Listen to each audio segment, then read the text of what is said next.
唔同嘅病人都有唔同嘅需要，我哋做嘅嘢就係幫助患者重拾幸福。我哋係大家幸福嘅守護者。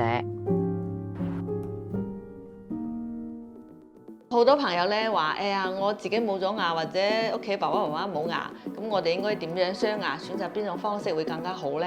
如果不幸真係冇咗牙齒要鑲牙，咁我哋就鑲牙要分幾種，譬如冇咗一隻牙，或者冇咗好多隻牙，或者全口牙都冇晒。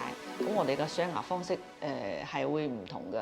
咁第一個如果係冇咗一隻牙咧，而家咧係建議大家種牙咯。冇咗一隻之後咧，我哋就會喺嗰個牙骨嗰度鑽個窿，擺個釘入去，跟住就種翻隻牙。呢個係比較簡單。咁過去20年前咧，可能就會直接將隔離嗰個牙磨細佢，跟住做翻3隻牙咁樣。呢個話咧損傷牙齒係比較嚴重嘅。咁我哋而家係唔建議大家做呢啲傷害自己牙齒嘅方式，我哋建議大家係用種牙嘅方式。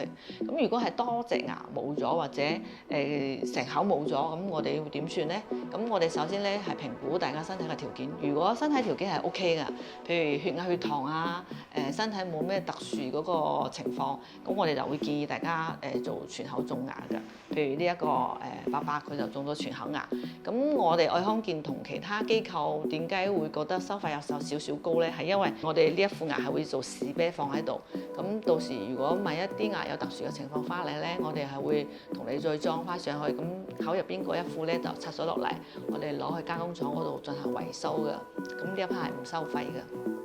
咁如果係牙齒個骨頭條件唔係咁好咧，咁我哋就可以做動牙。譬如老人家好驚種牙啊，或者經濟條件唔係咁好啊，或者骨頭條件又唔係咁好，咁我哋就建議大家做呢個活動牙。咁第一個係美觀啦，第二個係你唔需要走咁多次，譬如喺香港過嚟深圳嘅話，可能個次數比較多。咁其實我哋係比較建議你呢個一次選擇1日，當日即時可以有鑲牙嘅呢個方式。咁更加有利於你嗰個適應，同埋唔會令到你太耐冇牙咁辛苦咯。